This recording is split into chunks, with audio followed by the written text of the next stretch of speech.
it's Chanel and welcome to my monthly wrap up of November. So November was another mammoth month and I can't keep up. So I am going to have to limit my reading because it's not the reading that I can't keep up with. It's the filming and the editing of all of the books that I'm reading that I can't keep up with. It's just a bit too much.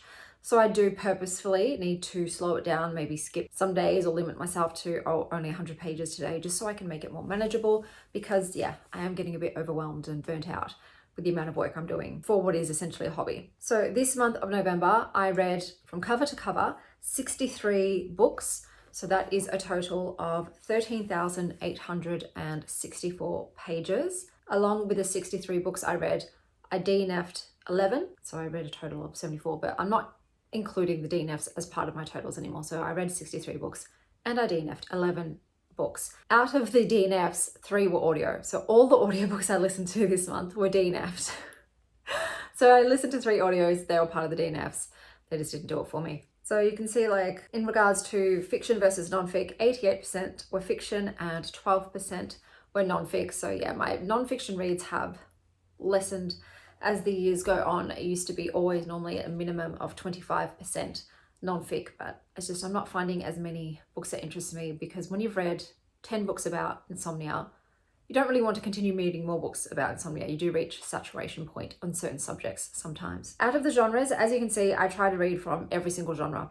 The top 5 though were fantasy, queer, litfic, horror, and sci-fi. So like I said, horror is starting to climb up there. Yeah, I'm just starting to really get into horror as a genre. Obviously, I'm still a bit of a wuss when it comes to my genre, and I don't really like slasher stuff. I like more psychological, fantastical horror stuff. My average rating was a 3.2. So look, it's not great, but that's because I'd say at least half the books I read are ones that I didn't really choose, as in they're to do with the theme. So for instance, Booktube Roulette, I had no say over what books I got given then. The reading recs is based on other people's recommendations sometimes, and they might have different reading tastes to me, so they might not always hit. Or sometimes, like with the World Food Books video, I hated everything that I read. Well, I didn't hate everything, but I didn't really love anything. I think the top score I gave in that video was a 3. So when I'm rating books 1 star, it really drags the average out. So that's why that happens when I've maybe just gone too far out of my wheelhouse that the books didn't land. That's why my average score is a 3.2. I'm not upset about it, to be honest. I'm happy that it averages out to something above a 3. That's fantastic. So, you know, but that's to be expected when I'm not just mood reading. If it was just the mood reading vlogs, as you've seen, almost none of those are below a 3. They all tend to be around the 3.5 to 5-star range, because if I'm not feeling it, I DNF it. But as usual, now I am here to tell you about those books that were 4 stars and above. And I'm really happy to say that out of the 63 books that I read in November, a whopping 21 of them were 4-star and above. So even though the average score is low, this is still one of my best months percentage-wise in terms of how many books I read overall and how many of those were really thoroughly enjoyable, because 4 stars and up is a great book for me. I need to swear less. I honestly don't think I'm ever going to make any money from my videos, because I don't know how to censor and moderate myself. So I've been struggling. A lot of people, thank you, have been telling me in the comments, hey babes, just letting you know that word, YouTube doesn't like that word. And I'm like, another one to the list. But it is what it is, okay? Like, this isn't my job. I don't think it's ever going to be a full-time job for me. I think how many people really are full-time booktubers out of all of us that are on here? Like 10? Can you think of 10 that earn a living wage from here? Yeah, it's probably never going to happen. So any sort of extra, pocket cash that I can get from this, I can use it towards buying books, you know, out of that money instead of out of my own personal pocket. Or I might try and save up and get a better camera to make your experience better.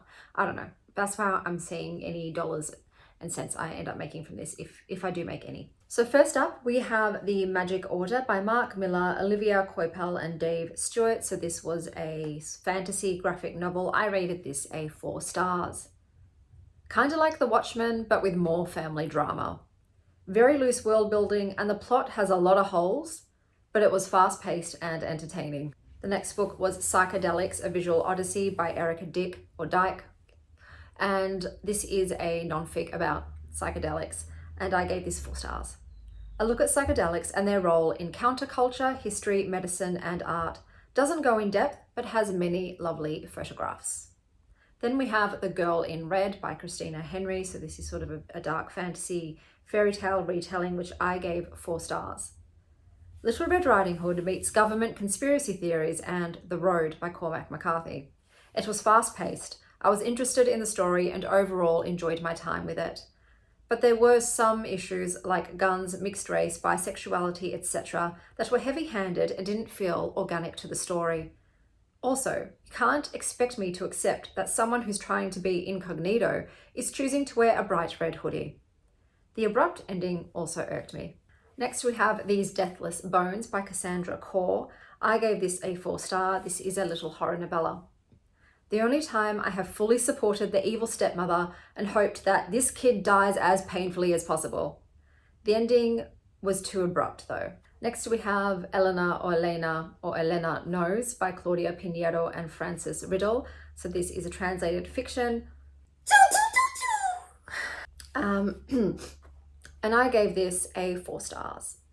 Children whose parents die are called orphans. What do you call a mother whose children are dead? The mother has Parkinson's and her daughter was her carer. Their relationship was fraught and quarrelsome. And then one day, her daughter is found hanging in a church. Everyone believes it was suicide, but her mother believes she was murdered because it was raining the day she died.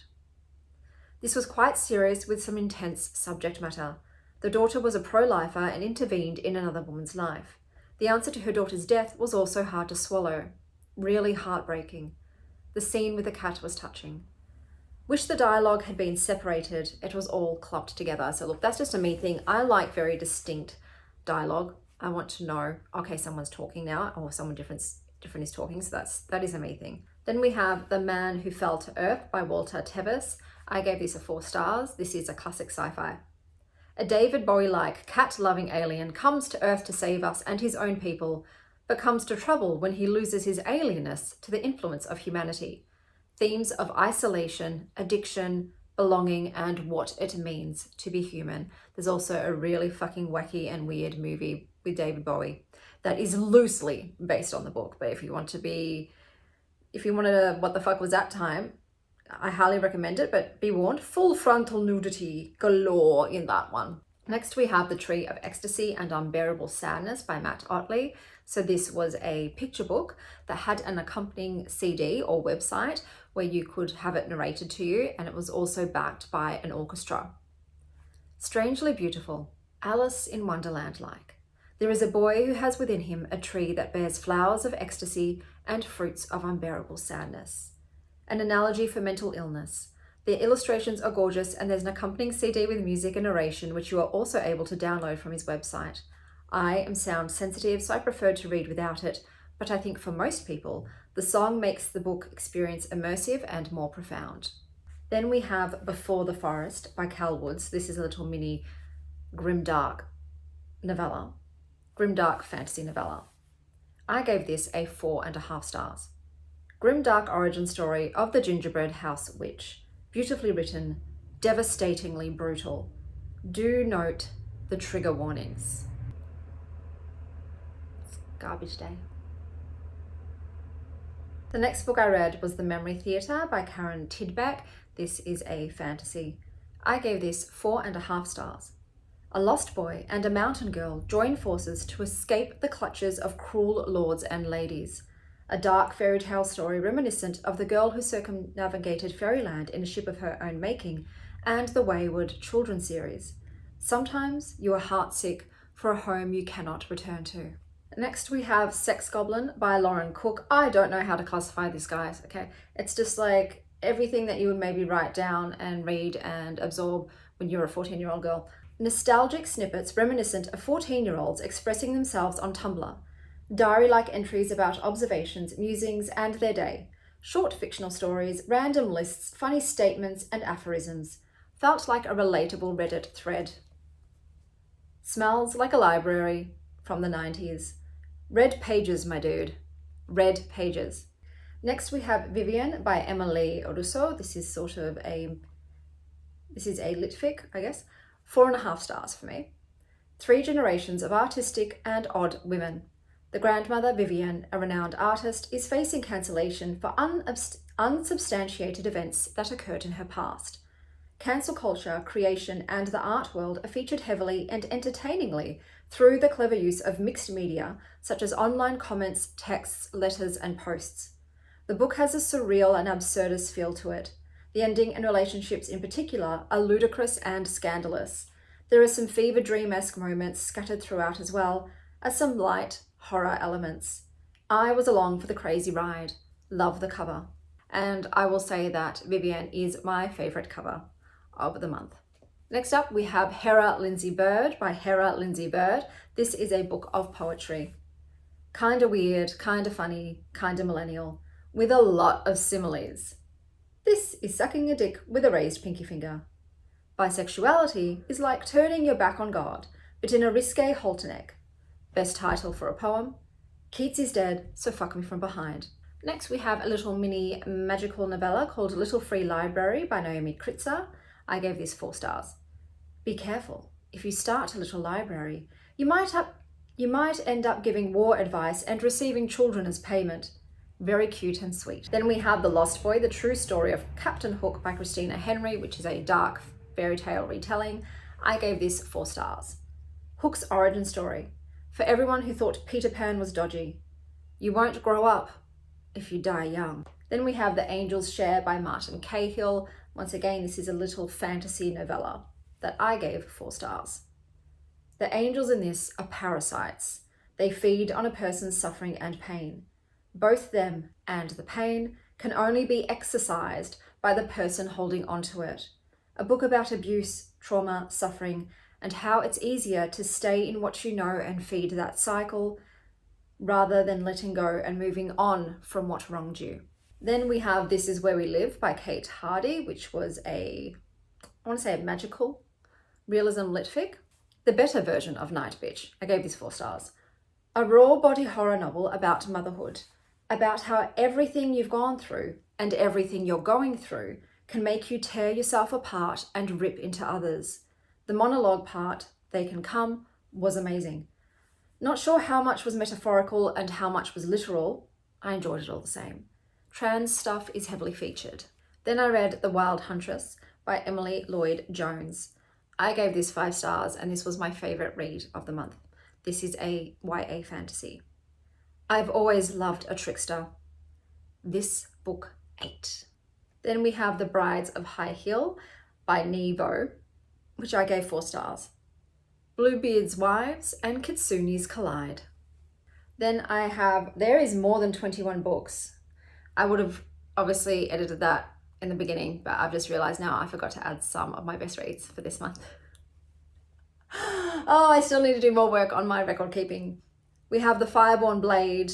This is the first in the series by Charlotte Bond. It is a fantasy novella. I gave this 4.5 stars. To be honest, I am Team White Lady. Go Dragons! It was an interesting take on knights, dragons, and mages.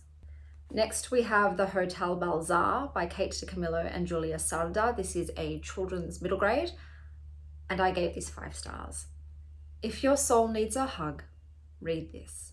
Next, we have Berserker by Keanu Reeves, Steve Scrose, and Mattson Tomlin. This is a graphic novel fantasy. I gave it 4 stars. Bro! I guess Keanu went full berserker. This is very bloody, kind of funny, and a little bit sexy. It was entertaining. Next we have Interior Style Maximalism by Kristen Bateman. This was a nonfic about interior design, in particular maximalism, which I gave 5 stars. Super fun. Then we have Air by Saba Tahir, which is a fantasy. I gave 4 stars. The first 100 pages was an info dumping slog to get through, but eventually I got into it. Saoirse was my fave character and POV. Honestly, the other POVs don't do anything for me, but the plot and Saoirse kept me going. It felt new adult rather than YA. And my last great read of the month was Bad Art Mother by Edwina Preston, which is a litfic that I gave 4 stars. Set in historical Melbourne, a young boy is raised by artistic women, poetry, ikebana, and painting. But it is the non-artistic woman who feels most like a mother to him. For the other women, their art is their creation. This looks at sexism, women's rights, the art world, motherhood, and what makes a family. So yeah, I think that was 24 books that were 4 stars and above out of 64. Even better, even better. So let me know what your favourite read of the month of November was, what you're looking forward to in December. Until next time, stay wild, Star Child.